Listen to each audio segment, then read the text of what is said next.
আমরা জানি না আল্লাহর পক্ষ থেকে কে কি পরিমাণ রহমতের মধ্যে বেষ্টন হয়েছে, কে কতদূর আল্লাহর পক্ষ থেকে রহমত পাইছে।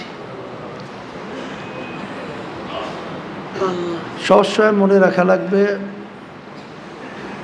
মান জাদ্দা ওয়াজাদা, যে যেই জিনিস পাওয়ার জন্য চেষ্টা করে ওই জিনিস সে পাইয়া যায়।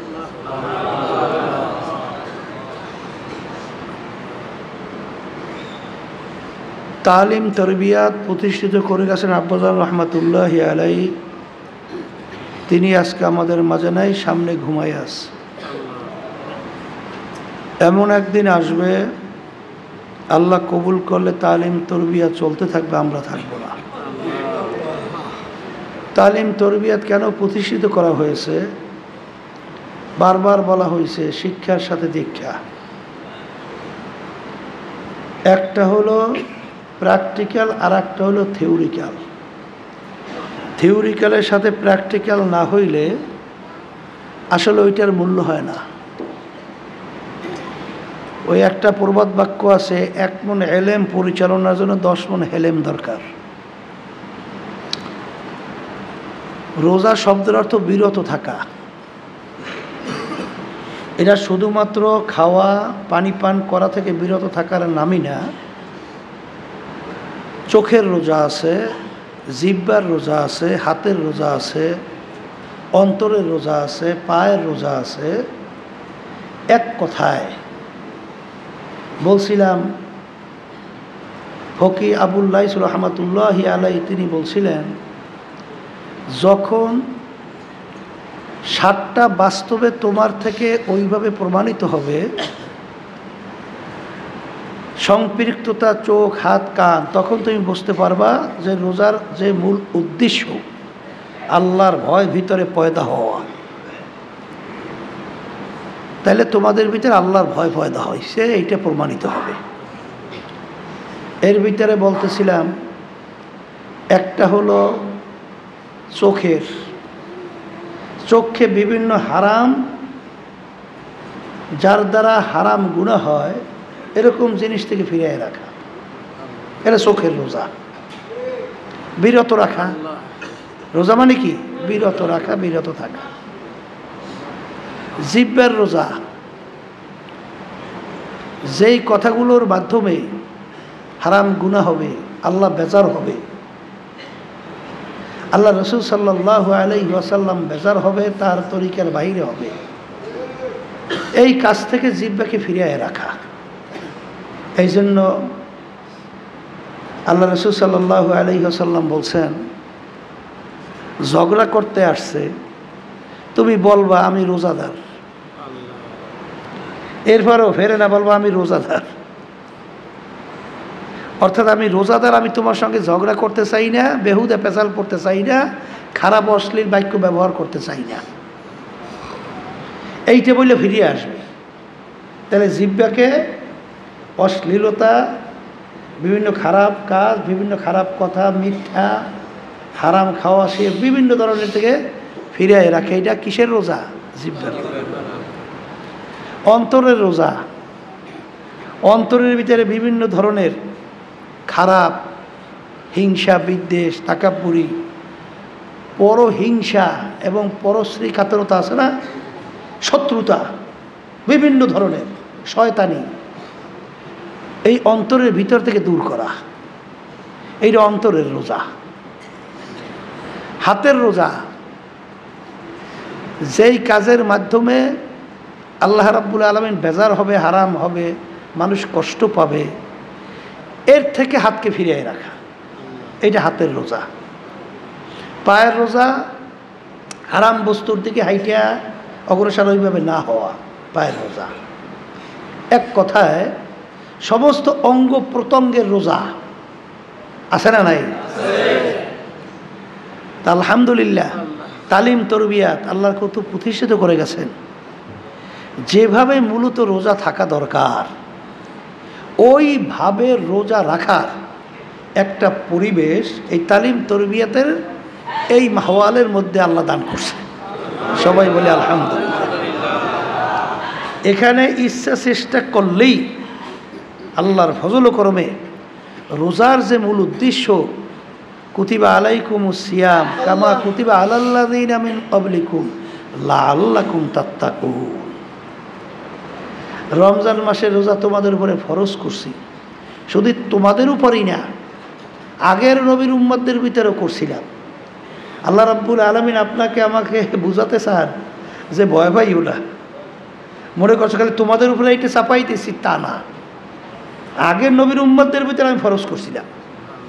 কেন? এর মাধ্যমে আল্লাহর ভয় তোমাদের ভিতরে পয়দা হবে, খোদা ভীতি। আর খোদা ভীতি তোমার ভিতরে পয়দা হয়েছে কিনা এইটার প্রমাণ এই অঙ্গ প্রত্যঙ্গ এর থেকে যখন প্রমাণিত হবে তখন বুঝতে হবে বা বুঝতে পারবেন আপনার আমার ভিতরে আল্লাহর ভয় পয়দা হয়েছে। কথা ঠিক কিনা? তা যাই হোক, আলোচনা চলতেছিল, শুনতেছিলাম। বারবার আবার স্মরণ করায় দেওয়ার জন্য বলছি যে দুনিয়ার ভিতরে একটা নিয়ম কি, যেই ধাতু মূল্যবান হয় ওই মূল্যবান জিনিস দিয়ে যেই জিনিস তৈরি করা হয় তার মূল্য তত বাড়ে। লোহা দিয়ে আংটি তৈরি করছেন, যে মূল্য হবে, ওই একই আংটি যদি রূপো দিয়ে তৈরি করে মূল্য বাড়বে না কমবে? স্বর্ণ দিয়ে তৈরি করলে আরও বাড়বে, হীরা দিয়ে তৈরি করলে আরও বাড়বে। কারণ ধাতু মূল্য হওয়ার কারণে বস্তুর মূল্য কি? আল্লাহ রাব্বুল আলামিন ফেরেশতা বানাইছেন নূর দিয়া। আল্লাহ রাব্বুল আলামিন জিন জাতি তৈরি করছেন আগুন দিয়া। মানুষ জাতি আল্লাহ তৈরি করছেন মাটি দিয়া। ধাতুগত দিক থেকে নূরের মূল্য বেশি, তাই নিয়ম অনুযায়ী ফেরেশতাদের সম্মান বেশি হওয়ার কথা ছিল। কি এইটা বাস্তব না? দ্বিতীয়ত, আগুনের মূল্য মাটির চেয়ে বেশি। আগুনের মূল্য জিন জাতির মর্যাদা দ্বিতীয় পর্যায়ে, আর মাটির মূল্য সবচেয়ে কম। তা সেই হিসাবে ফেরেশতাদের সম্মান বেশি, তারপর জিন জাতি, তারপর মানুষ। কিন্তু আল্লাহ রাব্বুল আলামিন তো ঘোষণা করছেন ওয়ালাকাদ কাররামনা বানি আদম, মানুষ সর্বশ্রেষ্ঠ সম্মানিত। এখন এই বিষয়টা বোঝা লাগবে, এবং বোঝার জ্ঞান আল্লাহ রাব্বুল আলামিন মানুষের ভিতরে দান করছে, গরুর মধ্যে আল্লাহ দেয় নাই।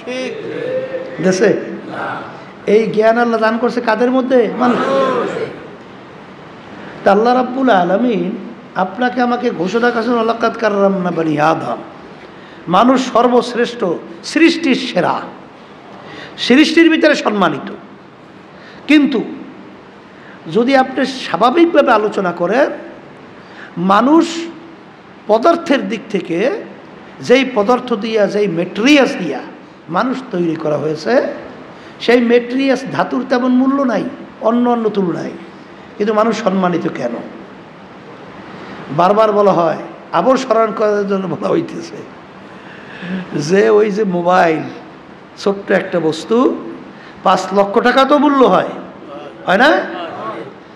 কিন্তু ছোট্ট একটা বস্তু পকেটে ওর সময় হয়ে যায়, কিন্তু একটা মাদার গাছের আলমিরা এত বড় বিশাল প্রকৃতি, দাম 1000-1200, আর মোবাইলের দাম প্রায় লক্ষ লক্ষ।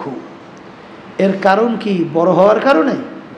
হ্যাঁ, তাইলে কারণ কি? ওই মোবাইলের ভিতরে এমন একটা শক্তি আছে, এমন একটা পার্স আছে, যেই পার্সের শক্তিতে তাম দুনিয়ার থেকে সবচেয়ে মুহূর্তের ভিতরে ক্যাচ করে নিয়ে আসে। তাম দুনিয়া যে কোনো প্রান্তে কথা বললে এখানে বসে দেখাও যায়, কথাও বলা যায়। যে কোনো মুহূর্তে আপনি খবর আদান প্রদান তাম দুনিয়া যে কোনো প্রান্তে করতে পারেন। ওই ছোট্ট মোবাইলের ভিতরে এই শক্তি থাকার কারণে ওর এই দাম আসছে। কিন্তু এই পার যখন পুড়িয়ে যায়, তখন কিন্তু মেকারের কাছে নেওয়ার পরে যদি বলে যে এটা একেবারে পুড়িয়ে গেছে, কোনো কাজ হবে না, তখন আলমিরার দাম কিন্তু বাইরিয়ে যায়, মোবাইলের দাম কিন্তু তখন আর থাকে না, ও ফেলাইয়ে দেওয়া ছাড়া কোনো গতি থাকে না। কথা ঠিক কিনা? তা আল্লাহ রাব্বুল আলামিন মানুষকে বানাইছেন মাটি দিয়া, ঘোষণা করছেন ওয়ালাকাদ কাররামনা বানি আদম, সর্বশ্রেষ্ঠ সম্মানিত। এইটা কি বংশের দিক থেকে? সৈয়দ বংশে জন্মগ্রহণ করছে, কুরাইশ বংশে জন্মগ্রহণ করছে, তালুকদার বংশে, চৌধুরী, এই বিভিন্ন কায়দায় জমিদার। এই বংশের কারণে মানুষের সম্মান? তাই কি শিক্ষার কারণে, টাকা পয়সার কারণে, সম্পদের কারণে? এই শিক্ষার কারণে? কিসের কারণে? এইটা বোঝার জন্য, বোঝাবার জন্যই তালিম তরবিয়াতের ব্যবস্থা। কথা ঠিক না বেঠিক? আল্লাহ রাব্বুল আলামিন ওই মানুষের ভিতরে এমন একটা পার্স দান করছে, যেই পার্সের ক্ষমতার কারণে মানুষ সম্মানিত।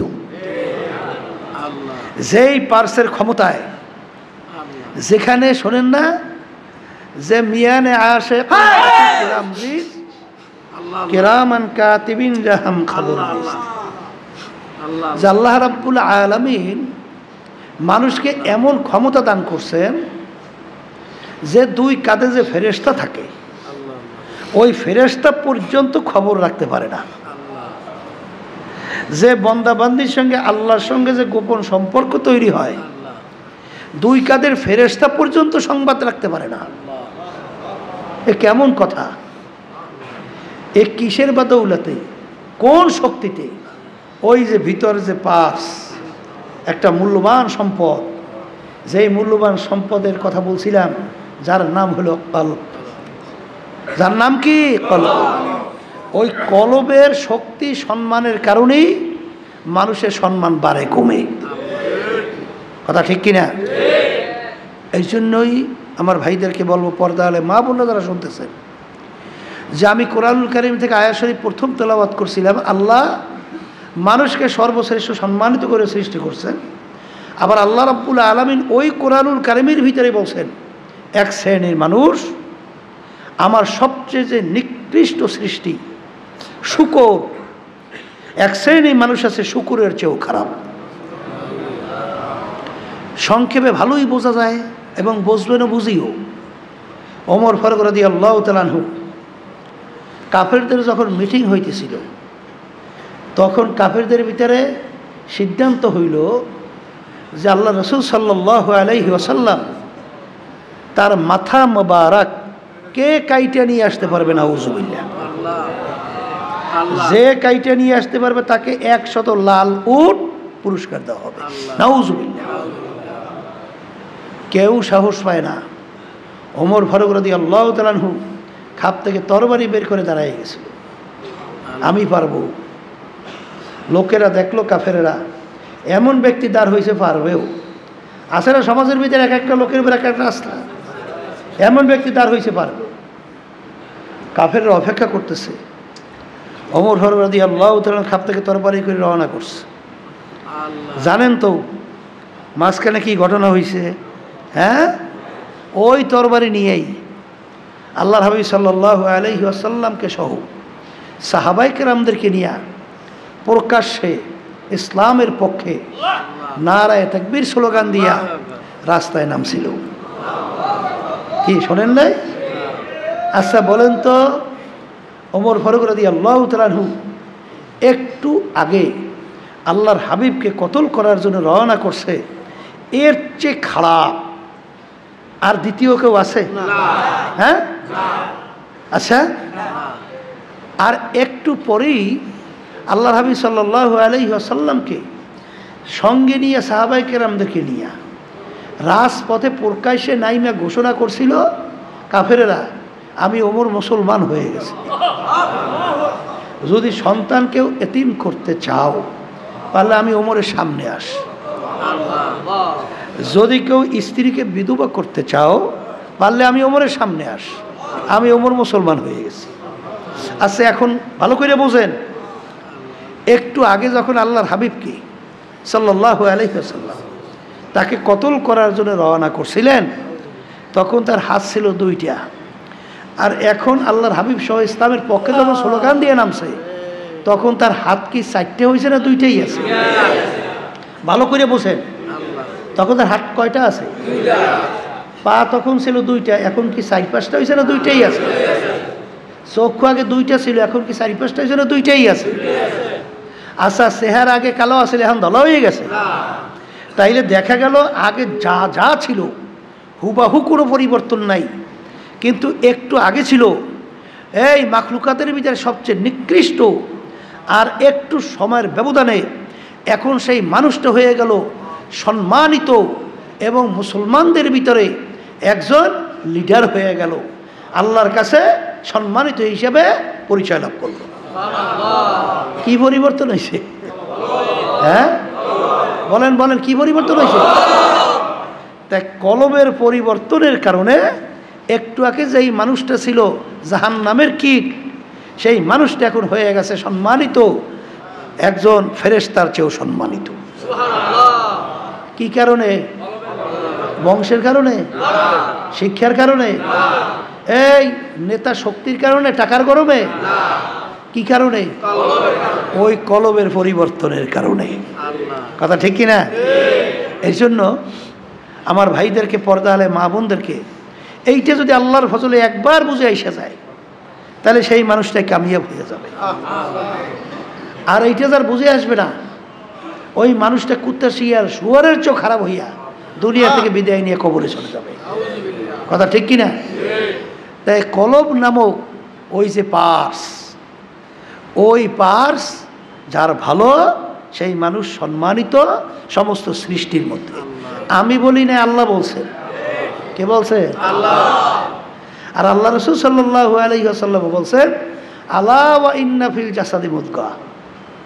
হ্যাঁ, আলা ওয়া ইন্না ফিল জাসাদি মুদগা, ইযা সালুহাত সালুহাল জাসাদু কুল্লু ওয়া ইযা ফাসাদাত ফাসাদাল জাসাদু কুল্লুহু আলা ওয়া হিয়াল কলব। প্রত্যেকটা মানুষের ভিতরে আল্লাহ রাব্বুল আলামিন ওই স্পেশাল একটা পার্স, গোশতের টুকরা দান করছে। ওই গোশতের টুকরা যার ভালো হয়, সেই মানুষটা ফেরেশতার চেয়েও সম্মানিত হয়। আর ওই পার্স যার খারাপ হয়ে যায়, সেই মানুষটা কুত্তা শিয়াল শুয়োরের চেয়েও খারাপ হয়ে যায়। ওই পার্স বা গোশতের টুকরার নাম হলো কলব। বলেন, গোশতের টুকরার নাম কি? তাহলে এক কথায় আমাদের সবার মনে রাখা লাগবে যে ওই গোশতের টুকরা নামক পার্স যার ভালো, সে ভালো মানুষ। ওই পার্স যার খারাপ, সে খারাপ মানুষ। কথা ঠিক? বারবার উদাহরণ দিয়ে বলা হইতেছে, আবার স্মরণ করাই দিচ্ছে। এই আমরা আজকে বর্তমানে যারা দুনিয়ার ভিতরে বিভিন্ন সম্পদের মালিক হওয়ার মাধ্যমে সম্মান তালাশ করি, কেউ বড় শিক্ষিত হওয়ার ভিতরে শান্তি তালাশ করি, মানে সম্মান তালাশ করি, কেউ বড় বংশে হওয়ার ভিতরে সম্মান তালাশ করি, কেউ বিভিন্ন কায়দায় সুন্দর হওয়ার ভিতরে সম্মান তালাশ করি। এই বিভিন্ন মেম্বার, চেয়ারম্যান, এমপি, মিনিস্টার, পীর, মুফতি, মুহাদ্দিস, শাইখুল হাদিস, এই বিভিন্ন কায়দায় কায়দায় যারা সম্মান তালাশ করি, আসলে সম্মানিত কারা? বেলাল হাবশী রাদিয়াল্লাহু তাআলা আনহুর নাম বারবার বলা হয়। লোকমান হাকিম তার কথা শুনছেন যে আসলে বাহ্যিকভাবে দেখতে সুন্দর না কালো? কালো না? ওদিকে আবার গোলামের ছেলে গোলাম, বাপেও ছিল গোলাম, কৃতদাস। আগের যুগে তো মানুষ বিক্রি হইতো এই বিভিন্ন কায়দায় বিভিন্ন পশুর মতো। কথা ঠিক না? ওদিকে তার আব্বাও ছিল গোলাম, তিনিও গোলাম, বংশের দিক থেকেও নিচু, চেহারাও কালো, শিক্ষার দিক থেকেও বকালাম, কিছু জানতো না, জবানে ছিল তোতলা, পয়সার দিক থেকেও নিচ্ছ। কিন্তু আল্লাহ রাব্বুল আলামিনের দরবারে তার কত সম্মান! সম্মানের কোনো শেষ আছে? হ্যাঁ, তাইলে এটা কি কিসের কারণে হয়েছে? ওই কলবের নামক ওই বস্তুর কারণে। কথা ঠিক কিনা? আসলে এক শ্রেণী আমার বাজানরা আছে, পর্দা আলে মা বোনরা আছে, এই বাহ্যিক এই শরীরটা নিয়ে সবসময় চিন্তা, এটা কেমনে সাজাইবে, এইটাকে কেমনে পরিপাটি করবে, এই জন্যই সবসময় অস্থির থাকে। কথা ঠিক কিনা? কিন্তু আসলে যেই পার্সের কারণে তার সম্মান, সেই পার্সের কোনো খবর নাই। কথা ঠিক কিনা? এই জন্য আমার ভাইদেরকে বলো, পর্দা আলে মা বোনদেরকে বলবো যে ভালো কইরা এই কথাটা বুঝের মতো বুঝ আসতে হবে যে আল্লাহ ঘোষণা করছেন মানুষ সর্বশ্রেষ্ঠ সম্মানিত, আবার আল্লাহই ঘোষণা করছেন সবচেয়ে নিকৃষ্ট। এইটা কিন্তু একমাত্র ওই কলবের উপরে ভিত্তি করিয়া। যার কলব ভালো, সেই মানুষটা ভালো মানুষ, কলব যার খারাপ, সেই মানুষটা খারাপ মানুষ। এই কথাটা বিশ্বাস করবে কে, গুরুত্ব দেবে কে? যে ইমানদার, যে মুসলমান দাবি করে, যে আল্লাহকে বিশ্বাস করে, যে পরকালকে বিশ্বাস করে। কথা ঠিক না বেটি? এর জন্য আমার ভাইদেরকে বলবো, ভর্দা আলে মা বোনদেরকে বলবো যে ওই কলব নামক বস্তুটা আপনারা জানেন কিসে ভালো হয়, কিসে খারাপ হয়। এইটা বারবার আলোচনার জন্যই তালিম তরবিয়াতে বলা হয় এই কলব নামক যে ওই দামি যে বস্তুটা আছে ওইটা খারাপ হয় উল্লেখযোগ্য 10টা রোগের কারণে। কয়টা রোগ? 10টা। উল্লেখযোগ্য 10টা।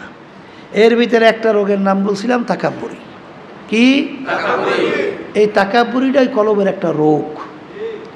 আমি ভালো, আমি বড়, আমি অমুকের চেয়ে ভালো, আমি অমুকের চেয়ে বড়, এই বিভিন্ন দিক থেকে, আমি সৌন্দর্যের দিক থেকে ভালো, আমি শিক্ষার দিক থেকে বড়, আমি টাকা পয়সার দিক থেকে বড়, জ্ঞানের দিক থেকে বড়, সম্মানের দিক থেকে বড়, এই বিভিন্ন বিভিন্ন বিভিন্ন দিক থেকে বড় বড়, ভালো ভালো ভালো ভালো, এইটা যার ভিতরে থাকবে, হাদিসের ভিতরে আসছে এই আল কেবরু রেদাই, এইটা হইলে আমার মালিকের খাস চরিত্র, খাস পোশাক। এটা যার ভিতরে থাকবে এটা আল্লাহ সহ্য করে না। কথা ঠিক কিনা? আর হাদিসের ভিতরে আসছে যার ভিতরে জাররা পরিমাণ এই রোগটা থাকবে, মিসকালা জাররাতে মিনাল কেবর, সে বেহেশতের ঘেরানো পাবে না। বেহেশতের ঘেরানো পাবে না। আমি বলি নাই, আল্লাহ রসুল সাল্লাল্লাহু আলাইহি সাল্লাম বলছেন, আমরা শুনাইতেছি। কথা ঠিক না বে ঠিক? যার ভিতরে জাররা পরিমাণ তাকাব্বুরি থাকবে, আমি ভালো, আমি বড়, আমি অমুক তমুক সমুক, বেহেশতের ঘেরানো পাবে না। বলা সহজ, শোনাও সহজ, ব্যাপার কিন্তু বড় কঠিন। কথা ঠিক কিনা? আসলে কষ্টও কিছু না, কারণ আল্লাহর রহমতের নজর যার দিকে আসবে ও মুহূর্তের ভিতরে আল্লাহই কলব সাফ করিয়ে দেবে। কথা ঠিক না বেটি? এই জন্য এই তাকাব্বুরি দূর করার জন্য আল্লাহর ওলিদের ইতিহাস পড়ে, সাহাবায়ে কেরামদের ইতিহাস পড়ে। আপনারা ভিতরে একটু কিছু টাকা পয়সার মালিক হইয়া, একটু সম্পদের মালিক হইয়া, একটু কয়েকটা বিল্ডিংয়ের মালিক হইয়া, একটু অমুক টমুক সমুক হইয়া এখন নিজেকে আর ধরা জ্ঞান সরা জ্ঞান মনে করতে মনে না। ধরাকে সরা জ্ঞান, ওরে সর্বনাশ, আমি অমুক সাহেব, আমি অমুক সাহেব, আছে না নাই? হ্যাঁ, এরকম বিভিন্ন কাজে আছে না নাই? সাহাবায়ে কেরামদের ইতিহাস পড়েন। এই সাহাবায়ে কেরামদের ইতিহাস পড়ি, আমাদের ভিতরে এটা স্মরণ রাখতে হবে না? সাহাবায়ে কেরাম ওমর ফারুক রাদিয়াল্লাহু তাআলা অর্ধেক দুনিয়ার রাজত্ব করছিলেন, বাংলাদেশের মতো প্রায় 200 দেশের রাজা। একটু মেম্বার চেয়ারম্যান হই তো ধরাকে সরা জ্ঞান মনে করে ধারেই পৌঁছা যায় না। ওরে সর্বনাশ, অর্ধেক দুনিয়ার রাজা। তার ইতিহাস বললে দেখবেন অনেক সময় রাস্তা দিয়ে হাঁটতো, ভেজা কুটা নাড়া হাতের ভিতরে উঠাইয়া 2 চোখের পানি ফালায়, কান্দে আর বলে তুই আমার সে ভালো। এ ভেজা কুটা নাড়া, তুই আমার সে ভালো, তোর হিসাব নাই, নিকাশ নাই, জাহান্নাম নাই, বেহেশত নাই, তুই মাটির সঙ্গে মিলে যাবি। আমি ওমর মানুষ, মালিকের সামনে দাঁড়াইয়া হিসাব দেওয়া লাগবে, যদি ধরা খাইয়া যাই আমার কোনো উপায় নাই, তুই আমার সে ভালো। কি নিজেকে নিজে কিভাবে ছোট মনে করছে? হ্যাঁ, অনেক সময় বলতেন মালিক আপনি যদি আমাকে মানুষ না বানাইয়া একটা ছাগলের বাচ্চা বানাইতেন, বকরি বানাইতেন, আপনার বন্দাবান্দিরা জবাই কইয়া খাইয়া আপনার ইবাদত করতে, শুকরিয়া আদায় করত। মেটা দে আপনার হাস্তি কো अगर कुछ मर्तबा चाहो केदाना खाक के मिले गोले गुलजार होता है। নিজের অস্তিত্বকে বিলীন করা, তারা কিভাবে নিজেকে নিজে বিলীন করছে, নিজেকে নিজে কত ছোট মনে করছে। আল্লাহ ওলিদের ইতিহাস পড়িয়ে দেখেন, সাহাবায়ে কেরামদের ইতিহাস পড়িয়ে দেখেন।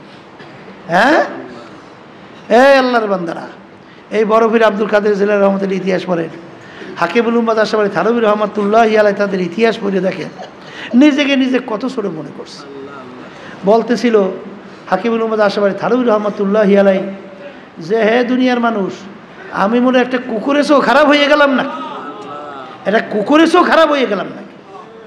হ্যাঁ, কুকুর মালিকের পরিচয় কিভাবে লাভ করছে, মালিককে কিভাবে ও মালিকের কথা শুনে নিজের জানের ঝুঁকি নিয়ে। আমি মনে একটা কুকুর চেয়েও খারাপ হয়ে গেলাম না, নিজেকে কিভাবে নিজে ছোট মনে করতেছি। কথা ঠিক কিনা? এইভাবে কারণ কি সবসময় মনে রাখেন, গুনাহ ছাড়া কোনো মানুষ আছে? নাই তো, আছে নাকি? নাই। আপনার আমার গুনাহ মাফ হয়েছে গ্যারান্টিও তো নাই, আছে? একটা গুনার বিনিময়ে জাহান্নামের শিকলও তো লাগতে পারে। আমি বলছি না, আল্লাহ বলছেন। সবসময় মনে রাখেন, পাগলামি করিয়েন না। আল্লাহ কি বলছেন? ফামান ইয়ামাল মিসকালা যাররাতিন খায়রান ইয়ারা, ফামান ইয়ামাল মিসকালা যাররাতিন ওয়া মান ইয়ামাল মিসকালা যাররাতিন শাররান ইয়ারা। আল্লাহ বলছেন যারা পরিমাণ নেক থাকলে ফল পাবা, যারা পরিমাণ গুনাহ থাকলেও ফল পাবা, মানে ভোগ করা লাগবে। তাই যারা পরিমাণ কাপড় ধুইয়া নিগড়ে ঝাড়া দিলে লক্ষ লক্ষ রেণু রেণু দেখা যায়, এক একটাকে বলা হয় জাররা। এই পরিমাণ গুনাহ থাকলেও তার ফল ভোগ করতে হবে। কে বলছেন? আল্লাহ বলছেন। আচ্ছা, তাইলে গুনাহ ছাড়া কোনো মানুষ তো নাই, আর নবীরা ছাড়া, নবীরা সবাই মাসুম। তাহলে আর আমরা তো আর মাসুম না, আমরা তো গুনাহগার। তাহলে গুনার তো অভাব নাই, গুনাহ মাফ হয়ে গেছে কোনো গ্যারান্টিও নাই। তা গ্যারান্টি যেহেতু নাই, একটা গুনার বিনিময়ে তো জাহান্নামের শিকল হাতে পায়ে লাগতে পারে। যখন আপনি এই কথা মনে করবেন যে আমার এই গুনার বিনিময়ে তো জাহান্নামের শিকল লাগতে পারে, তখন দেখবেন আমি ভালো, আমি অমুক, আমি পীর, আমি মুফতি, আমি মুহাদ্দিস, আমি অমুক তমুক সমুক, আল্লাহর রহমতে আস্তে আস্তে দেখবেন এগুলা কি হইতে থাকবে, দূর হইতে থাকবে। কথা ঠিক কিনা? তো এই যে গুনাহ নাই এরকম কোনো মানুষ নাই, আর গুনার বিনিময়ে জাহান্নামের শিকল লাগতে পারে, এটা সবসময় মনে রাখতে হবে। তাইলে দেখবেন আল্লাহর রহমতে আস্তে আস্তে আস্তে আস্তে নিজের ভিতর থেকে ওই আমি ভাব সরিয়ে যাবে। কি হয়ে যাবে? সরিয়ে যাবে আল্লাহর রহমতে। এরপরে এই তাকাব্বুরি সরাবার জন্যে আপনারা তো জানেন যে তারা আসলে আপনার আমার চিন্তাটা সেইভাবে গুরুত্ব পায় না, এর জন্য চেষ্টাও সেইভাবে নাই। আগের যুগে আল্লাহর ওলিদের ইতিহাস পড়লে দেখবেন তারা আসলে আত্মশুদ্ধির জন্যে এই কলব নামক ওই গোশতের টুকরাকে ভালো করার জন্যে কত কষ্ট, কত পরিশ্রম করছে, কত পরিশ্রম। পরিশ্রম কোনো শেষ আছে? এই যে বলকের বাদশাহ ইব্রাহিম বিন আদহাম রহমতুল্লাহর কথা শোনেন, বাদশাহী বাদ দিয়া ওই যখন মুসাফির বলছিল, সবসময় মনে রাখো, দুনিয়াদার ধনী আমার বাবারা, ক্ষমতা সম্পন্ন আমার বাবা, যারা সৌন্দর্যের পাগল, যারা অমুক টমুকের সমুকের পাগল, এই বড়বীর আব্দুল কাদের জেলার রহমতুল্লাহ আলাইহির কথা শুনছেন। ওই মুসাফির আল্লাহরই কুদরত, আল্লাহ পরিবর্তন করবে এই জন্য বাড়াইয়ে দিয়েছে, বুঝছেন?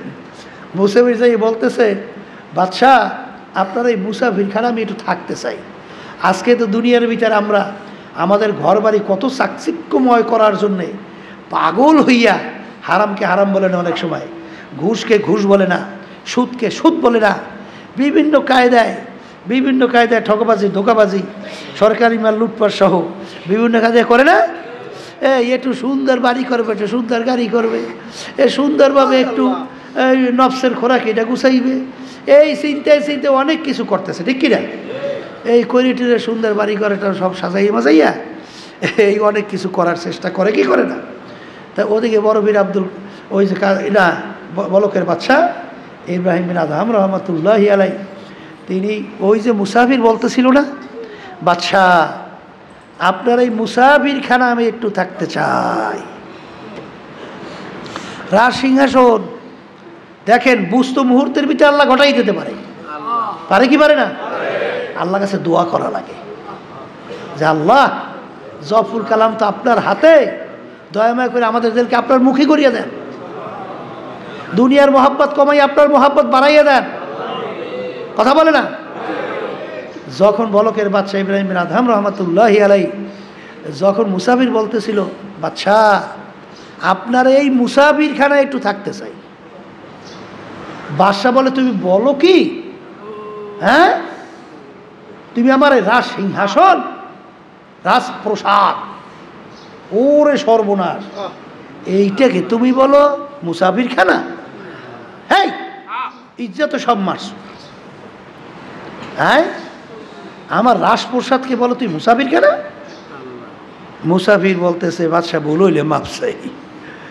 মুসাফির খানা কাকে বলে আর বাদশাহী কাকে বলে, রাজপ্রসাদ কাকে বলে, পরিচয় দেয়। বাড়ির দরজায় ঘর দেখছো না, ওইটা মুসাফির খানা। পরিচয় কি হুজুর? কলে পথিক রাস্তায় চলতেছে, রাত্রি হয়ে গেছে, অস্থায়ীভাবে যাপন করছে, আবার ভোরে উঠে গন্তব্যে চলে যায়, এইভাবে অস্থায়ীভাবে আসে যায়, তাকে বলে কি মুসাফির। আর স্থায়ী বাড়ি কলে যেখানে সবসময়ের জন্য মানুষ থাকে, এই তখনই মুসাফির সুযোগ। বলতেছে বাদশাহ, তাহলে মনে হয় দুনিয়া সৃষ্টির পর থেকেই হলে আপনি এই বাড়িতেই আছেন, স্থায়ী বাড়ি কইছেন। তখন বাদশাহ বলতেছে, ওরে পাগল মুসাফির, না, এই তাহলে এর আগে ছিল আমার আব্বা। আপনার আব্বা কোথায়? কলে হে তো কবরে। কলে সে আসবে না? কলে পাগল মুসাফির, একবার মানুষ দুনিয়া থেকে বিদায় নিয়ে কবরে গেলে আর আসে না। কলে এর আগে ছিল কে? কলে আমার দাদা। কলে সে কোথায়? কলে সেও তো কবরে। কলে সেও আসবে না? কলে না, একবার গেলে আসে না। কলে ও বাদশা, তাহলে আপনি মনে হয় চিরজীবন থাকবেন? কলে না রে পাগল মুসাফির, মানুষ মরণশীল, আমিও একদিন দুনিয়া থেকে বিদায় নিয়ে কবরে যাব। তখন মুসাফির বলে, বাদশা আপনি আমাকে বলছেন বোকা? আসলে বড় বোকাতে আপনি। আপনার বাড়ির দরজায় মুসাফিরখানা, একবার মানুষ থাইকে চলে গেছে, আবার আইসে ইচ্ছে করলে থাকতে পারে, আসে যায় আসে যায়, একে বলে কি মুসাফির। আর আপনার এই বাড়ি থেকে যদি একবার কেউ বের হয়ে যায়, আর কোনো দিন আসে না। এই কথা বইলেই মুসাফির বলতেছে, মুসাফির হাসাবা হ্যায় কবর আখের ঠিকানা, মুসাফির হাসাবা হ্যায় কবর আখের ঠিকানা, कोई आगे रवाना है कोई पीछे रवाना। আল্লাহর হাবিব বলছেন, হে আমার উম্মতেরা, কুন ফি দুনিয়া কাআন্নাকা গরীব আও আবিরু সাবিল। দুনিয়া একটা মুসাফিরখানা, তুমি দুনিয়ার ভিতরে এমনভাবে চলো যেরকম রাস্তার ভিতরে মুসাফির চলে, ঠিক দুনিয়ার জিন্দিগিটাকে তুমি এইভাবে যাপন করো। কুন ফি দুনিয়া কাআন্নাকা গরীব আও আবিরু সাবিল। এই জন্য আমার বাজানদেরকে বলবো, পর্দালে মা বোনদেরকে বলবো, আসলে যারা মুসলমান, যারা ঈমান আনছে, যারা আখিরাতকে বিশ্বাস করে, তারা কখনোই দুনিয়াকে দুনিয়ার ভিতরে অগ্রাধিকার দেয় না। তারা সবসময় আখিরাতের চিন্তাই করে এবং আখিরাতকে অগ্রাধিকার দেয়। এর নামই হলো মানুষ, এর নামই হলো মুসলমান। আর এই চিন্তা যে করবে, বুঝতে হবে তারই ওই পার্স ভালো, ওই কলম নামক মূল্যবান পার্স তারই ভালো। আর যে নাকি এই বাহ্যিক চাকচিক্যময় এই বাহ্যিক শরীরটাকে শুধু নিয়ে চিন্তা করবে, ওই মানুষটা সম্পর্কে আল্লাহ বলছেন একেবারে নিকৃষ্ট জানোয়ার, শুয়োরের চেয়েও খারাপ। কে বলছেন? কে বলছেন? বলেন আল্লাহ। কে বলছেন? এই জন্য আমার বাজানদেরকে বারবার বলছি, পর্দালে মা বোনদেরকে বলছি, আমি আমাকে নিজেকে বলছি, যে মানুষের সম্মান বাড়ে কমে ওই পার্সের উপরে, কলবের উপরে ভিত্তি কইরা। আর এই কলবটা খারাপ হয় কিসে, ভালো হয় কিসে?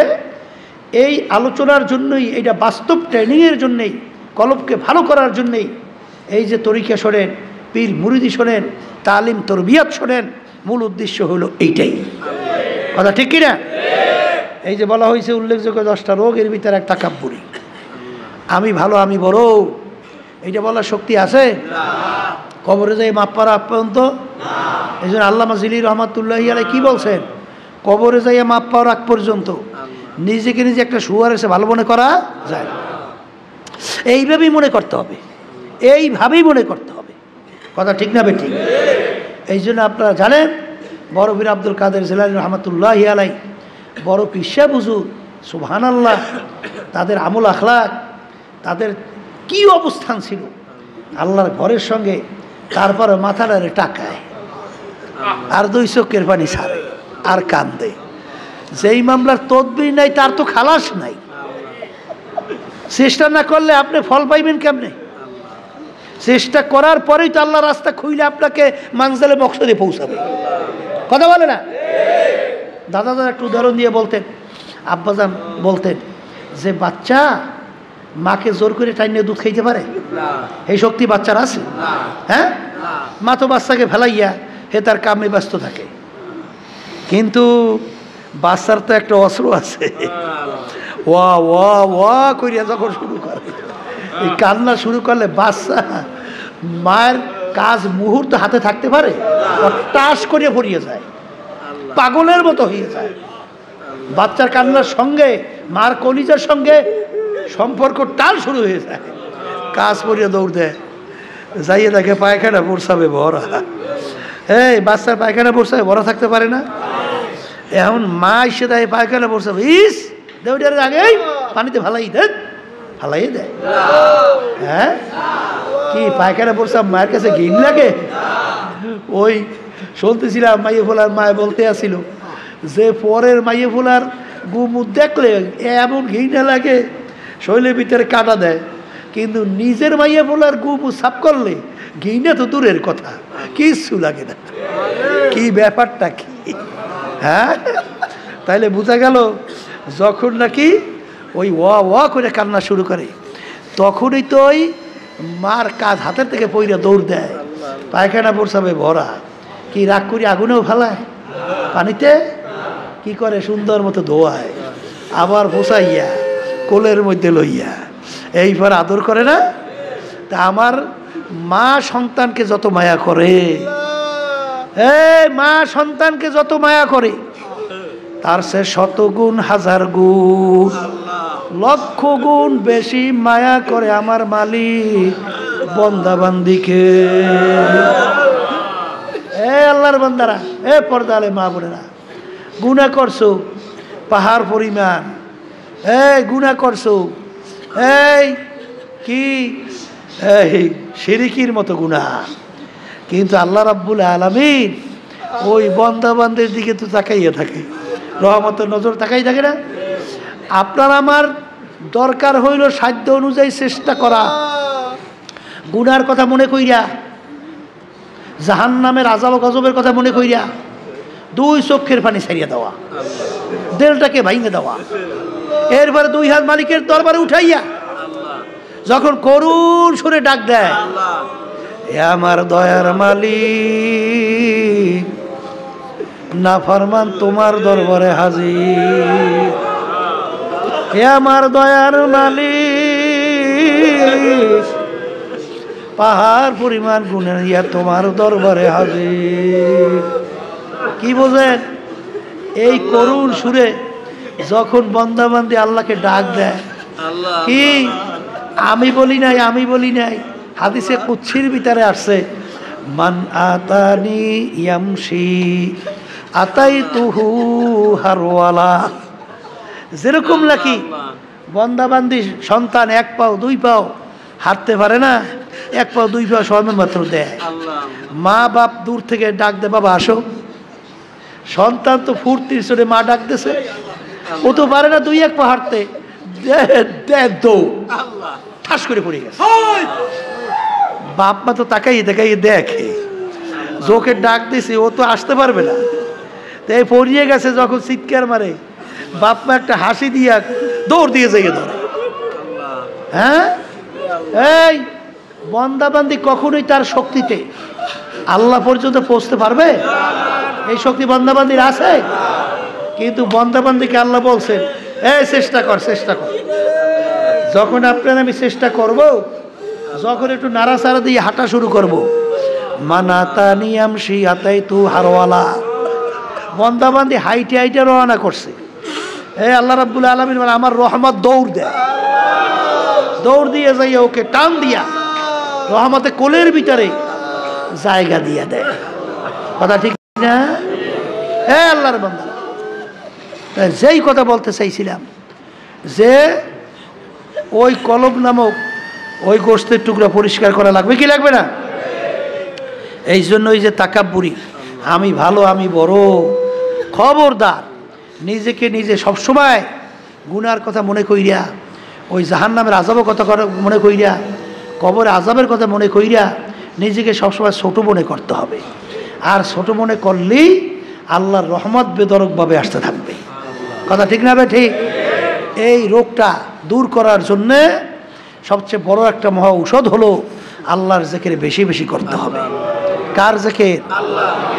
আল্লাহর বেশি বেশি বেশি আল্লাহর জিকির করার মাধ্যমে এই কলবের রোগগুলো দূর হইতে থাকে। তাকাব্বুরি দূর হয়, হিংসা দূর হয়, এই বিভিন্ন রিয়া দূর হয়। এগুলা দূর হওয়ার জন্য আল্লাহর জিকির বেশি বেশি করা লাগে। মৌতের মোরাকাবা বেশি করতে হয়। আর একটা ঔষধ কি? মৌতের মোরাকাবা। কি মোরাকাবা? মৌতের চিন্তা। মোরাকাবা মানে কি? চিন্তা। এই যে শোনেন না মোরাকাবার সবক, মুশাহাদার সবক শোনেন না? মোরাকাবার সবকটা কি? এই মোরাকাবার সবক হইল তালাশ কইরা চিন্তা নিয়ে আসায় বসে। আর মুশাহাদা মানে কাকে বলে? বসেন, চিন্তা ছাড়া 24 ঘন্টা আপনার ভিতরে আপনার আল্লাহর খেয়াল পয়দা হয়ে যাওয়া। কথা ঠিক না? ঠিক। এই যে চিন্তা, এই চিন্তা করা লাগবে সবসময়। যে বলতেছিলাম যে এই কলবের রোগ দূর করার জন্যে এই মৌতের মোরাকাবা। কির মোরাকাবা? মৌতের মোরাকাবা। এরপরে বেশি বেশি আল্লাহর জিকির। এরপরে সাদিকিন আল্লাহর খাস বান্দাদের সঙ্গী হইয়া যাওয়া, তাদের সংস্পর্শে যাওয়া। কথা ঠিক কিনা? এই সংস্পর্শে যাওয়ার পরে তারা যেইভাবে বলবে ওইভাবে মাইনা চলা। কথা ঠিক কিনা? ওখানে বাড়াইবেও না কমাইবেও না। কথা ঠিক। যদি বাড়াইবে না কমাইবে না, আল্লাহ রাসূল সাল্লাল্লাহু আলাইহি ওয়াসাল্লামের হাদিস, এক আল্লাহর বান্দা সাহাবী আসছেন, আল্লাহ রাসূল সাল্লাল্লাহু আলাইহি ওয়াসাল্লাম আমাকে এমন কিছু আমলের কথা বলেন যেই আমলের মাধ্যমে আমি জাহান্নাম থেকে বাঁচতে পারবো, বেহেশতে যাইতে পারবো। আল্লাহ রাসূল সাল্লাল্লাহু আলাইহি ওয়াসাল্লাম তাকে বিভিন্ন আমলের কথা বললেন। সাহাবী রওনা করে যাইতেছেন আর বলতেছেন, আল্লাহ রাসূল সাল্লাল্লাহু আলাইহি ওয়াসাল্লাম আপনি সাক্ষী থাকেন, আপনি যেইভাবে বলছেন আমি হুবাহু ওইভাবেই আমল করব, বাড়াবো না কমাবো না। আল্লাহ রাসূল সাল্লাল্লাহু আলাইহি ওয়াসাল্লাম তিনি যখন রওনা করে যাইতেছেন, সাহাবায়ে কেরামদেরকে বলতেছেন, তাকে ইঙ্গিত কইরা তোমরা যদি বেহেশতি লোক দেখতে চাও, তাকে ইঙ্গিত করে বলতেছেন তাকে দেখে নাও, তাকে দেখে নাও। তাহলে বুঝতে হবে মুরিদ শব্দের অর্থ কি? আরাদা ইউরিদু মুরিদান, অর্থাৎ আপনি ইচ্ছা করছেন। কি ইচ্ছা করছেন?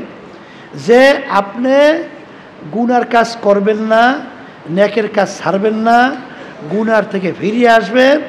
এখন পীর সাহেব হুজুরের কাছে আপনি এই কথার উপরে ওয়াদাবদ্ধ হয়েছেন, সব বুড়ি বাতুল সে আর সব বুড়ি কাবু সে। কথা ঠিক যাবে? ঠিক। আয় মেরে আল্লাহ, এই যে আপনি ওয়াদা করতেছেন, এর নাম হলো ইচ্ছা পোষণ করছেন, এর নাম হলো মুরিদ। এর নাম কি? মুরিদ হইছেন। এখন তো অনেকে যদি চালাকি করেন, শোনেন, বেয়াদব মাহরুম গাস্তাজ হজদের হব। যে বেয়াদব হয়, বেয়াদব কাকে বলে? যে কথা মানে না। বেয়াদব কাকে বলে? যে কথা বলে। এর নাম কি? বেয়াদব। আর আদবওয়ালা কাকে বলে? আল আমরু ফাওকাল আদাব। আদবের ভিতরে সবচেয়ে বড় আদব হলো কথা মানে। কি মানে? কথা যে মানবে কামিয়াব। কথা বলে না? কথা যে মানবে কি কামিয়াব। আর যে কথা মানবে না, যে চালাক হবে, হে কিন্তু বরবাদ। সে কি? বরবাদ। এর জন্য মুরিদ হয়েছেন, সোহবাতে গেছেন। সোহবাতে যাওয়ার পরে আল্লাহর রহমতে দেখা যায় ওই পীর সাহেব হুজুরে বলছে যত কষ্ট হোক সারা যাইবে না। কথা কয় না? ওই যে বারবার বলা হয় না, আবার স্মরণ করার জন্য বলা হইতেছে, ওই যে বিশ্বা হুজুর কাছে মুরিদ হইছে, অনেক চালাক চতুর আছে, বোকাও একজন আছে। কিও আছে, ওই বোকা তো হুজুর ওই বোকাটারে ভালোবাসে বেশি। অন্য অন্যগুলো বলতেছে ব্যাপার কি, হুজুর এই বোকাটার এত কেন ভালোবাসে। হুজুরের কাছে যখন পৌঁছলো, এখন হুজুর তোই দিয়ে দিছে না জ্যান্ত মোরগ মুরগি আর ছুরি একটা একটা হাতে, এমন জায়গায় জবাই করবা কেউ যেন না দেখে। তাই হুজুরের কথা মানার জন্য গভীর জঙ্গলে যাই জবাই করছে, কেউ দেখে নাই। কেউ পানির ভিতরে ডুব দিয়েছে, জবাই করছে, কেউ দেখে নাই। ঘরের ভিতরে গোবরে জবাই করছে, কেউ দেখে নাই। ওই বোকা মুড়ি ওই জ্যান্ত মোরগ নিয়ে হুজুরের সামনে হাজির। অত চালাক হইয়েন না, অত চালাক টালাক হইয়েন না, বোকা সাজেন, বোকা সাজেন, তাইলে দেখবেন আল্লাহর রহমত কিভাবে পাওয়া যায়। চালাক কথা হইতে যাইয়েন না। এখন আসছে তো বোকা, অন্য অন্যগুলো বলতেছে কি রে এইটার হুজুর এত মোহাব্বত করে, হ্যাঁ এইটা তো হুজুরের কথাই ঠিক মতো মানে নাই। শেষ পর্যন্ত হুজুর বলতেছে ধমক দিয়া, কি রে সবাই আমার কথা মানলো, তুই যে জ্যান্ত মোরগ লই আসছে, জবাই করলি না। তখন বোকা কি বলতেছে, হুজুর আপনার তো শর্ত লাগাইছে। কি শর্ত? এমন জায়গায় জবাই করো, এমন জায়গায় জবাই করবো কেউ যেন দেখে না। হুজুর আমি শর্ত তো লাগাইছে, কিন্তু আপনার কথা মানার জন্যে, কথার কথা আমি ঠিকমতো ঘুমাতে পারি নাই, ঠিকমতো খাইতে পারি নাই, বলতে গেলে পাগলের মতো ঘুরছি জঙ্গলের ভিতরে, এমন কোনো জায়গা নাই যেই জায়গায় আমি যাই নাই, কিন্তু যেখানেই আমি যাই দুনিয়ার কেউ দেখে না, কিন্তু তাকাই দেখে আমার আল্লাহ আমার দিকে চাইয়ে আছে। আর আপনার শর্ত লাগাচ্ছেন কেউ যেন দেখে না, এই জন্য আমি মোরগ জবাই করতে পারি। এই খেয়াল যদি একবার ভিতরে আল্লাহর রহমতে জমিয়া যায়, আল্লাহর বান্দাবান্দি কামিয়াব, সেই বান্দাবান্দি গুনার থেকে ফিরিয়ে আসতে পারবে। ওই শোনেন না বনি ইসরাইলের ঘটনা শোনানো হয় মুসা আলাইহিস সালামের জামানায়। ওই যে বড় লোকের বাড়ির পাশে এই গরিব ফ্যামিলি, এত গরিব, খাবার সময় বাচ্চাগুলো খাবার পায় না, আরে পেটের ক্ষুধায় বাচ্চাগুলো কাঁদে। আরে মায়ের সামনে যখন বাচ্চাগুলো কাঁদতেছে তখন মা কি সহ্য করতে পারে? দিক বিদিক হারাইয়া যখন আল্লাহর বান্দা বলতেছে পাশের বাড়ি যাইয়ে দেখো বড় লোকের বাসায় একটু কোনো খানা পাওয়া যায় কিনা, বাচ্চাগুলো পেটের ক্ষুধায় মরণাপন্ন। যখন ওই আল্লাহর বান্দি যাইয়ে বলল যে বাচ্চাগুলো আমার পেটের ক্ষুধায় মারা যাওয়ার উপক্রম, একটু খানা দিলে বাচ্চাগুলো খাবে, বাচ্চাগুলা পেটের ক্ষুধায় অস্থির। আর ওই লোক প্রস্তাব দেশে তুমি যদি আমার সাথে খারাপ কাজে লিপ্ত হইতে পারো না হুজুবিল্লাহ, তাইলে এর বিনিময়ে তোমাকে খাদ্য দেব। আল্লাহর বান্দি আল্লাহর ভয় ওখান থেকে ফিরিয়ে আসার পরে এখন এসে দেখে বাচ্চাগুলো আর শ্বাস টানতে পারতেছে না, মারা যাইবে। এই অবস্থা কোনো মা সহ্য করতে পারে? এই অবস্থাতেই মা হুশ হারাই ফেলছে, পাগলের মতো উঠে আবার যখন দৌড় মারে যাই বলতেছে খাদ্য দাও বাচ্চাগুলো বাঁচুক। এখন কথাও বের হয় না, অস্থির হইয়া যখন বলতেছে, তখন এই কথা বলার পরে আল্লাহু আকবার, তখন ওই আল্লাহর ওই যে লোকটা যখন খারাপ কাজের জন্য আসতেছে, তখন আল্লাহর বান্দি শরীরের ভিতরে থরথর করে কম্পন শুরু হয়ে গেছে, থরথর করে কাঁপতেছে। তখন ওই বড় লোক বলতেছে ব্যাপার কি, তুমি এরকম কাঁপতেছে কেন? তখন ওই আল্লাহর বান্দি বলে আল্লাহর ভয়, আল্লাহর আযাব ও গজবের ভয়, আল্লাহর জাহান্নামের আযাব ও গজবের ভয়, এই জন্য আমি কাঁপতেছি। আল্লাহ আল্লাহ তাকশাইরু মিনহু জুলুদুল্লাযীনা ইয়াখশাউনা রাব্বাহুম সুম্মা তালিনু জুলুদুহুম ওয়া কুলুবুহুম ইলা যিকরিল্লাহ। এক শ্রেণী আল্লাহর বান্দা বান্দি দুনিয়ার ভিতরে এরকম আল্লাহ আল্লাহ আল্লাহ আল্লাহ আল্লাহু আকবার এরকম আছে, যখন তাদের গুনার কথা মনে করে, যখন গুনার কথা মনে পড়ে, যখন জাহান্নামের কথা মনে পড়ে, যখন কবরে আযাবের কথা মনে পড়ে, যখন মৌতের কথা মনে পড়ে, যখন কিয়ামতের ময়দানের কথা মনে পড়ে,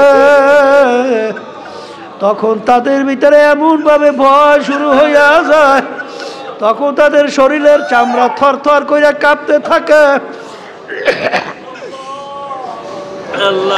তাদের কলবটা থরথর করিয়া কাঁপতে থাকে। আরে এই কথা বলার পরে ওই আল্লাহর বান্দী বলে আল্লাহর ভয়, বলার সঙ্গে সঙ্গে ওই আল্লাহর বান্দার ভিতরে আল্লাহর ভয় আল্লাহ পয়দা কইরা দিল। আল্লাহর ভয় পয়দা হইয়া গেল। এখন ওই আল্লাহর বান্দা বলে মালিক, আমার চেনে মোখারাম তো দ্বিতীয় দুনিয়া থাকতে পারে না। তুমি আমাকে এত সম্পদের মালিক বানাইছো, তুমি আমাকে এত অর্থ দান করছো, এত সুন্দর বিল্ডিং দান করছো, এত সুন্দর ঘর বাড়ি দান করছো, এত সম্মান দান করছো মালিক। আর তোমার এই বান্দিকে তুমি সম্পদ দাও নাই, এত গরিব বানাইছো, সন্তানগুলা পেটের ক্ষুধায় মরণাপন্ন, এই অবস্থায়ও তোমাকে ভোলে নাই, এই অবস্থায় জাহান্নামের ভয়, তোমার আযাব গজবের ভয়, তার শরীরের চামড়া থরথর করে কাঁপতেছে। মালিক, আমার চেয়ে নেমো খারাম দ্বিতীয় আর কেউ হইতে পারে না। এই কথা বইলা ওই আল্লাহর বান্দা গুনার থেকে ফিরে আসলো। আরে তাওবা খালেস করলো। এ আল্লাহর বান্দি, তোমার কি পরিমাণ মাল লাগবে বস্তা বইরা নিয়ে যাও, আমি আর গুনার কাজ করব না। এই কথা বইলা যখন আল্লাহর বান্দা ফিরে আসলো, আল্লাহ রাব্বুল আলামিন বান্দার উপরে খুশি হয়ে গেল। ওই আল্লাহ রাব্বুল আলামিন তার নবী মূসা আলাইহিস সালাতু ওয়াস সালামের কাছে ওহী নাযিল করে, হে জামানার নবী মূসা,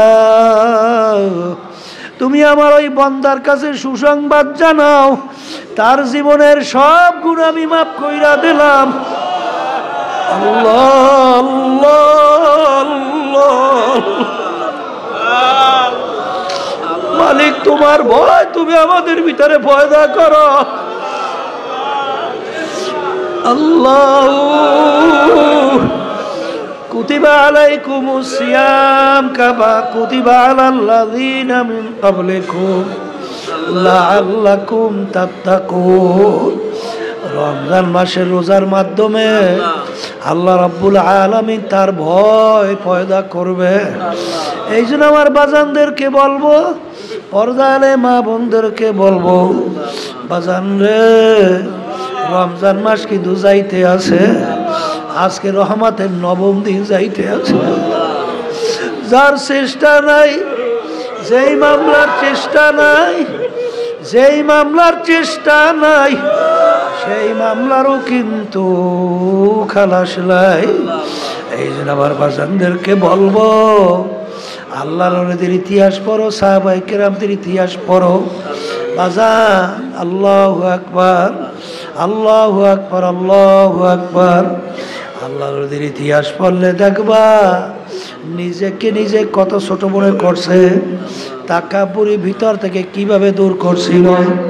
বাজান বারবার বলা হয়, তুমি তো জানো আল্লাহু আকবার, আমার আব্বাজান রহমাতুল্লাহ আলাইহি বাজান কিভাবে নিজেকে নিজে গোপন করতেন। আল্লাহ হাকে বলুন তো আশরাফ আলী থানভী রহমাতুল্লাহ আলাইহি বাজান ট্রেনের ভিতরে রওনা করছেন, আখারে তার ছোট্ট মেয়ে সাথে ট্রেনের ভিতরে হঠাৎ পানির পিপাসা, বলে আব্বা পানি খাবো। তাদের কাছে পানিও নাই, ওদিকে বাচ্চা তো পানির পিপাসায় অস্থির। আল্লাহু আকবার, কোথায় পানি পাবে? হঠাৎ আপনি ট্রেনটা থাইমা গেল। যেখানে থামলো সরাসরি দেখে একটা ডিপ টিউবওয়েল। হুজুর বলতেছেন খাদেমকে, বাবা যাও ওই ডিপ টিউবওয়েল দেখা যায়, তাড়াতাড়ি পানি নিয়ে আসো।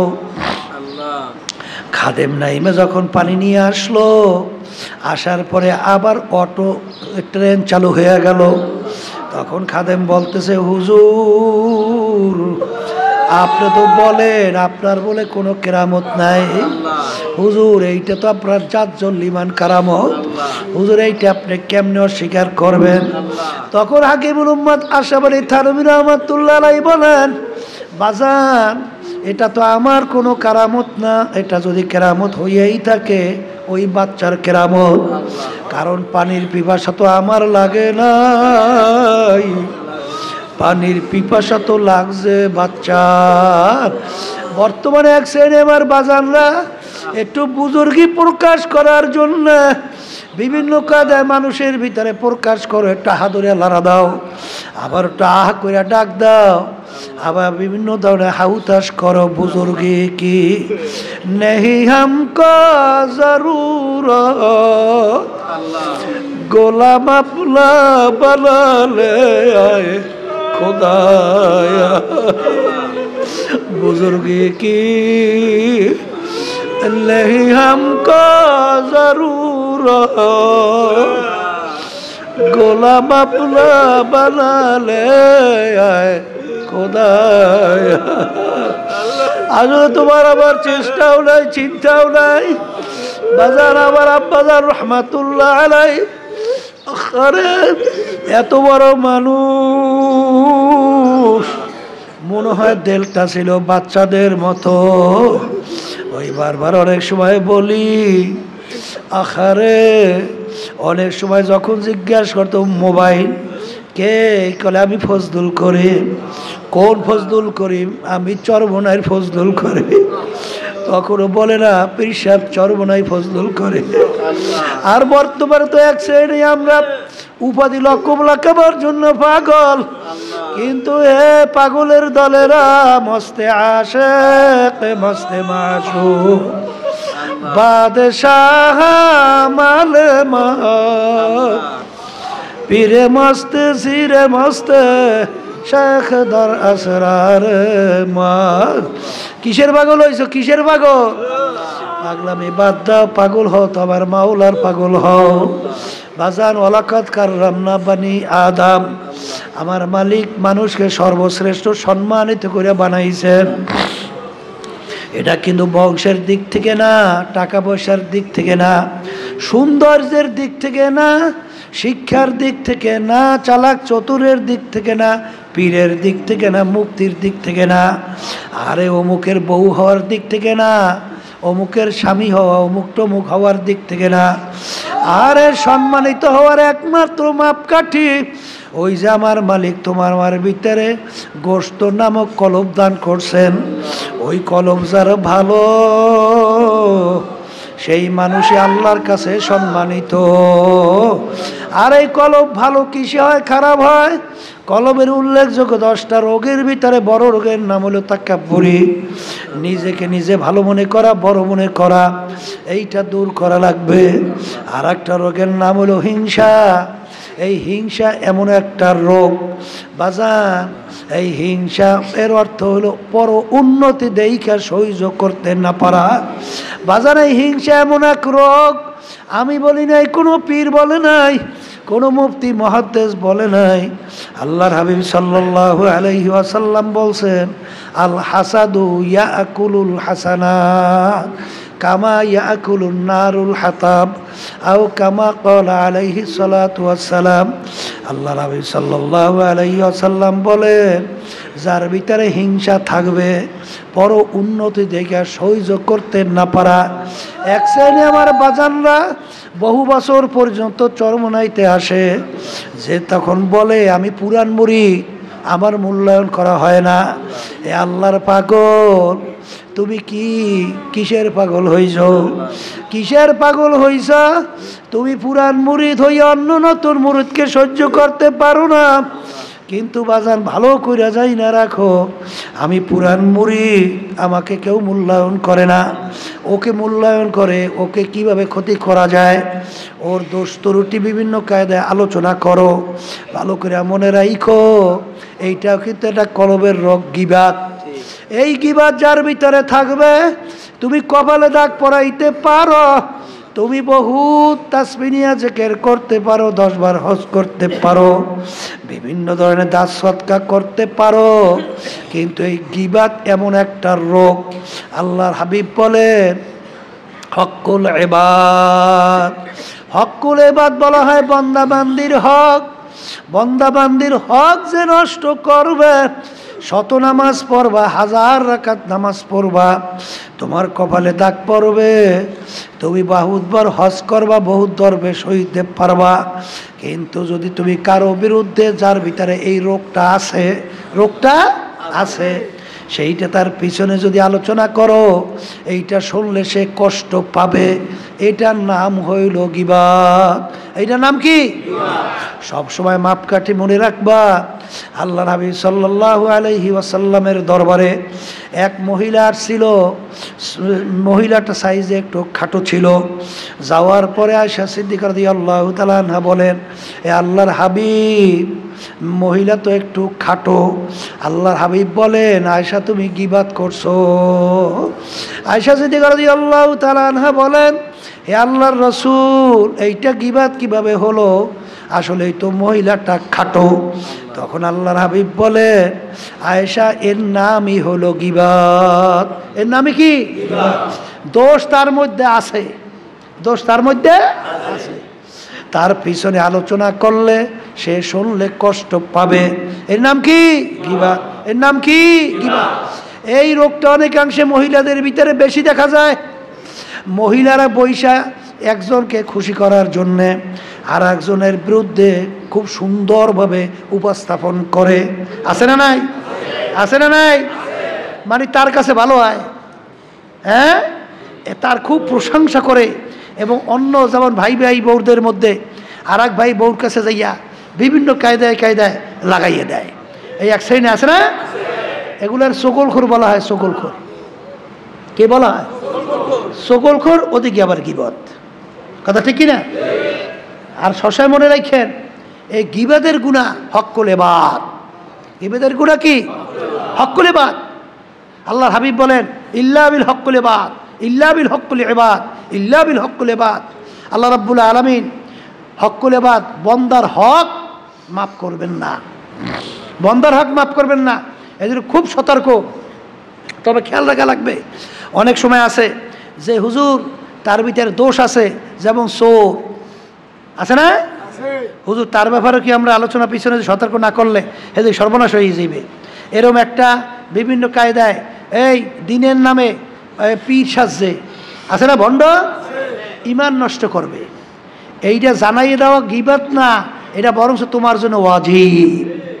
যেমন আমরা অনেক সময় বিএনপির ব্যাপারে আলোচনা করি, আওয়ামী লীগের ব্যাপারে আলোচনা করি, জাতীয় পার্টির ব্যাপারে আলোচনা করি, অনেক ইসলামের নামে দল, তাদের ব্যাপারে আলোচনা করি। কেন করি? এর জন্য করি যে এই আদর্শ যদি কেউ যাই না, সই না, মাই না, বুঝা চলে, তার ইমান থাকবে না। এটা গীবাত না, বরং সেইটা জানাইয়ে দেওয়া ওয়াজিব। জোরে বলেন কথা ঠিক কিনা? এক শ্রেণী বর্তমানে আছে, ইসলামের পোশাক ধরছে, এই ইসলামের সাইনবোর্ড লাগাইছে। কথা ঠিক কিনা? ওই আব্বাজান রহমাতুল্লাহ আলাই যে বলতেন যে বাজান, এই একজনের শখ জাগছে, বাঘ অঙ্কন করবে, বাঘ হাতের ভিতরে বাঘ অঙ্কন করবে। আছে না এরকম শখ জাগে না? এখন সে তো অঙ্কনকারীকে যেই যখন বলল আমার হাতের ভিতরে বাঘ আইখা দাও, এখন অঙ্কনকারীতে যখন ওই ফোঁটা দেওয়া শুরু করছে, এখন ব্যথা পায় না? ব্যথা পায় না? বলতেছে ভাই একটু থামো তো, কি আঁকো? কলে বাঘের মাথা আঁকি। বাঘের মাথা। কলে ভাই বাঘটা থাকবে হাতের মধ্যে, এইটার মাথা না থাকলে হবে কি? অন্যটা আঁকো। এখন শেষ পর্যন্ত আবার অঙ্কন করা শুরু করছে, পেট পেট। কি আঁকো? কলে বাঘের পেট। কলে পেট না আঁকলে হবে কি? হ্যাঁ, এটা হাতের ভিতরে থাকবে, কি খাইবে লইবে? এটা বাদ দাও, আর একটা আঁকো। এখন যেইটা আঁকে সেইটাই ব্যথা পায়, আর বলে এইটা দরকার নেই, হাতের ভিতরে থাকবে। এক পর্যায়ে যেইটা আঁকি সেইটাই নিষেধ। শেষ পর্যন্ত এখন বলে বাঘ আইকে দাও। এখন যে অঙ্কনকারী সে বলতেছে ভাই এই শোনেন, যেই বাঘের মাথা নাই, যেই বাঘের পেট নাই, যেই বাঘের লেজ নাই, যেই বাঘের পা নাই, এক কথায় যা যা থাকা দরকার একটাও নাই। ওই বাঘ আমার জীবনে আমার বাপের বয়সে আমি দেখি নাই, আমার বাপেও দেখে নাই, শুনিও নাই। আমার দাদা 14 পুরুষ, এ বাঘ দেখেও নাই, শোনেও নাই। এখন তোমার এই আমি বাঘ অঙ্কন করব কিভাবে? যেই বাঘের মাথা নাই, পেট নাই, লেজ নাই। বর্তমানে ইসলামের দল বাইরেছে, মহিলাদের পোশাক আদির ব্যাপারে কোনো রেস্ট্রিকশন নাই, পর্দা নাই, কথা হয় না, আল্লাহর হাবিবের সুন্নাত নাই। তাই ইসলাম জিনিসটাকে হেয়েই তো বুঝলাম না। ইসলামের ভিতরে মাথা নাই, পেট নাই, পাও নাই, লেজ নাই। এই এরম বা কেউ বাপের বসে দেখছেন আপনারা?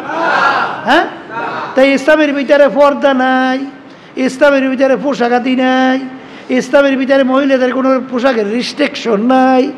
এই ইসলামের ভিতরে এক টেবিলে বইসা এইবার আবার বেপরদা মহিলা ইফতারি করবে, হ্যাঁ বলে ইসলাম। তারপরে ইসলাম ডাকে, এত হুনি নেই জীবনে, আর দেখলামও তো না। এ হলে ধোকাবাজি ইসলাম। অনেকে ইসলাম নাম দিয়া এইবার এই প্রচলিত কুফরি গণতন্ত্র এইটা মাইনা এইবার আবার বিরাট সাইনবোর্ড লাগাইছে আমি ইসলাম। ওই গ্রামে একটা কথা আছে, কথা বুঝছেন? এখন কই লাভ নাই, অনলেও খারাপ, বুঝছেন? ওই ইসলাম নাম রাখার জন্য নাম রাখছে ইসলাম, আর রাখছে শান্তি, কথা বুঝছেন? তখন ওই শান্তি আর ইসলাম, ওই শান্তি আর ইসলামই পায়, কিন্তু আসলে মূলত ইসলাম এর নাম না, কথা বুঝছেন? ইসলাম ভিন্ন জিনিস। মা আতাকুমুর রাসূলু ফাখুযুহু ওমা নাহাকুম আনহু ফান্তাহু। আল্লাহ রাসূল সাল্লাল্লাহু আলাইহি ওয়াসাল্লাম যা কিছু নিয়ে আসছেন পুরাপুরি আঁকড়াইয়া ধরো, নিষেধ করছেন ফেরো। ইসলামের ভিতরে মহিলাদের পোশাকের রেস্ট্রিকশন নাই, পর্দা নাই, আধা পর্দা নাই। কোন ইসলাম? এই ইসলাম কেউ শুনছেন? সাহাবায়ে কেরামদের জীবনে শুনছেন? তাবিঈনদের জীবনে শুনছেন? তাবিঈনদের শুনছেন? এই ইসলাম পাইছে কই? কোথার থেকে আইছে? কোথার থেকে বানাইছে? খবরদার, এরকম কিন্তু বহুত ঘটনা ঘটতে থাকবে শেষ যুগের মধ্যে, কিন্তু সতর্ক থাকা লাগবে। 73 দলের ভিতরে 72 দল ধ্বংসপ্রাপ্ত জাহান্নামে। আমি বলি না, আল্লাহ রাসূল বলছেন। কিন্তু মিশকাত শরীফের হাদিস, তিরমিজি শরীফের হাদিস, সহিহ হাদিস, কথা ঠিক কিনা? এই জন্য আমার বাজানদেরকে বলবো, পর্দা আলে মা বোনদেরকে বলবো, খবরদার গীবত, অন্যের দোষ পরিচর্যা করা, আলোচনা করা অন্যের কাছে শুনতে ভালোই তো লাগে, যে শোনে হ্যারও ভালো লাগে, যে বলে তারও ভালো লাগে, কিন্তু তুমি শেষ। তুমি কি যত করবে সে মাপ না করবে, আল্লাহ রাব্বুল আলামিন মাপ করবেন না। অনেকের রোগ হয়ে গেছে, আর একজনের দোষ আলোচনা করতে ভালোই লাগে না, তখন বলবেন ভাই মাপ চাই, আমার ভিতরে দোষের অভাব নাই, আমি অন্যের দোষ শুনতে চাই না, এই কই মজলিস থেকে সরিয়ে যাইবেন, কথা ঠিক না? ঠিক। এই জন্য বাজানদেরকে বলবো, এই কলবের রোগ, এই গীবত, নিজের দোষ তালাশ করেন। হাসান হোসেন রাদিয়াল্লাহু তাআলা আনহুমা, তাকে বলছেন আলী রাদিয়াল্লাহু তাআলা আনহু, বাবা হাসান হোসেন, নিজের দোষ তালাশ করো, সংশোধন করো, এরপর কবরে যাও। কি মনে করছেন? ভালোই তো লাগে। এই যত গণ্ডগোল, যত মুজাহিদদের ভিতরে, যত জায়গায় কমিটির ভিতরে এই হিংসা আর এই গীবত, কথা ঠিক কিনা? এইটা কলবের রোগ। কি মানুষই কবরে যাইছেন? আস্তে কয় চান না? মানুষই কবরে যাই চান না? আল্লাহকে সম্মানিত হইতে চান না?